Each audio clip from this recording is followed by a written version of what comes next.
The following is a production of the University of Minnesota, driven to discover. Hi, this is David Arundale, your host for the Peer Assisted Learning Groups podcast. Thanks for spending some time with us today. This episode introduces us to Marissa, who is the study group program manager at Drexel University in Pennsylvania. She shares about the support the study group program provides to the physician's assistant program, in addition to other programs at the university. Marissa also explains the highly interactive role that the faculty members play with the study group program. This episode begins a three-part series featuring the study group program at Drexel University in Pennsylvania. Let's listen in on our conversation. Having a conversation with the program director, Marissa, and let's go ahead and just allow you to introduce yourself, your institution, and your program and all of that in just 2 minutes. Sure. So thanks for having me. As David mentioned, my name is Marissa. I'm the program coordinator for the Center of Learning and Academic Success Services at Drexel University, which is a 4-year private institution in the Philadelphia metro area. I manage all of the tutoring for class, which is how we refer to our center, as well as our facilitated physician's assistant study group program. What could you say? Every institution always has some unique features for their study group programs. What would you say would be maybe a unique feature that you think your program has? The Physician's Assistant Study Group program is really one of a kind. We're one of the only institutions in the United States that actually has a specific facilitated study group for PA students. So this study group is co-facilitated. That's what makes it so unique and so helpful, is that we have someone from classes staff, so a peer tutor who's been specifically trained in group facilitation, as well as a PA student who's currently taking the courses with their study group. And these study groups are matched based on mutual interests, availability, and from there, they really take off. So we allow for a lot of personalization, but the other thing that really makes this program unique is that we work very, very closely with the faculty in the PA program. Class provides a lot of the learning theory, a lot of the study skills, study techniques, and the faculty provide specific scenarios like test patient interactions that the students can work through for clinical medicine and pharmacology. Well, that's really a nice set of partnerships in order to make this program be really effective. How long has this program been in operation? So I believe the program has been in operation for 5 years. It actually predates my employment in the position. So I've been with class for about 3 years. So it's a program that I inherited and then continued to grow. Well, you're right. It is a unique program with providing support at that level.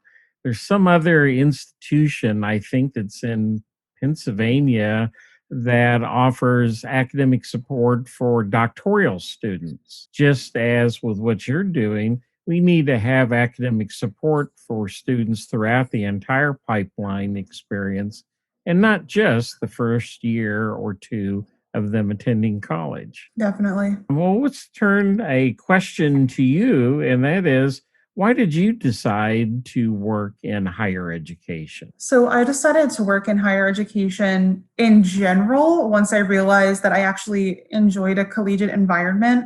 I really enjoy being challenged, and I like getting to know people. And I feel like higher ed and academia in general is a really good way to meet a lot of people and to get a lot of challenges. As far as learning support specifically, when I was in grad school, I worked for a tutoring center. I was a tutor, then a graduate coordinator.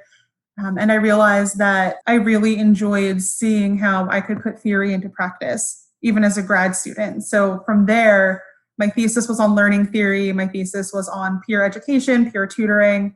And that's what I continue to grow into professionally. Well, I'm sure you enjoy mentoring the students who work in this PA program, along with all of the rest of the elements of the class program. If you could identify just a few of the learning activities that they do with the PA students, what would you guess a couple of really effective ones are that they use? Sure. So they use case vignettes that they are provided by their faculty. So the faculty have them set up in a way that mimics their DCE, which is a qualifying exam for physician's assistant students. It's like a certification exam. If you don't do well on that exam, you cannot move forward to be a physician's assistant. So the faculty intentionally created cases or case studies that mirror what's on that exam. And there are no right answers or correct answers given because you don't get one on the exam. So that's something that the faculty contributed to the program. And then as far as with what class does, we have our facilitators intentionally set aside time for studying and what we call a deep dive, where you really drill down and dig into something that's going on in a class. Sometimes it's pharmacology, sometimes it's clin med, other times it's we have oral exams and I don't know what to do. So from there, that's when they really rely on the class facilitator to step in and facilitate productive conversation. Well, it sounds like once again, a very close partnership with the faculty members. You have a remarkable set of faculty members in addition to the students who work in the program, because faculty members have a lot of pressure with winning new grants, publications, research, and the rest. So it's really a pretty powerful impact that they have. So what do the faculty members tell you about the program? So the two faculty members I work most closely with were also actively involved in the creation of the program with the person who had my position before me. I think part of it is that they've been so actively involved from the beginning that we have that built up investment. At first, there was a little uncertainty of, what will the students get out of it? Will they get anything out of it? What's the difference between them forming their own study group and a study group with facilitators or facilitation?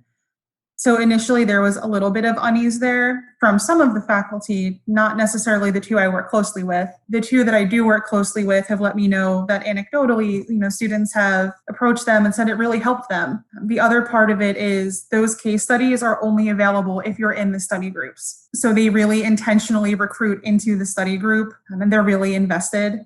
I think part of that too is because they're also the instructors for classes like clinical medicine and pharmacology. They're familiar with where students struggle. And I think that they know, and I know that we're all coming at it from a student support angle. Well, as we kind of come to a conclusion of our conversation, just a couple of last questions. Sure. Well, based off of all of this experiences that you're having with class and such, how are you as a person changing personally or professionally as a result of your involvement with the program? What do you get out of it? So I get a lot of things out of it personally and professionally. So personally, like I said, I always enjoy meeting new people.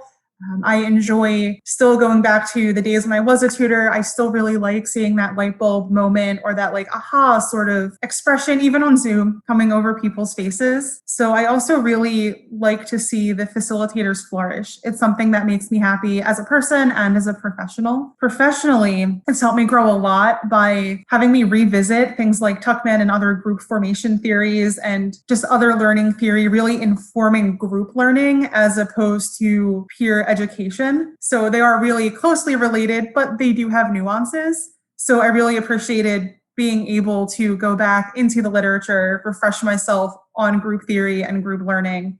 And group formation was something that I got to learn more about because of this program. So that's been really exciting for me. I am really into learning theory and the theoretical basis of peer education. So it's very exciting. Well, I very well may have overlooked some publications by you. I just want to encourage you to write as time permits, because this is really important, I think, for people to know about.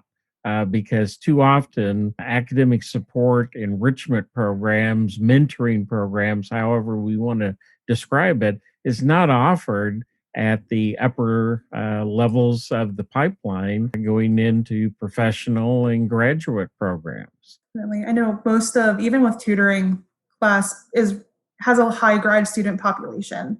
We work with undergrads, but the bulk of our tutoring is for a graduate course. So we work a lot with STEM, biomedical sciences, and graduate, but still pre-medical programs is where most of our learning support is centered. As I said, I hope you get opportunities to write about this and to, as institutional funds permit, to be able to share about this at conferences. So you have really a quite wonderful story here.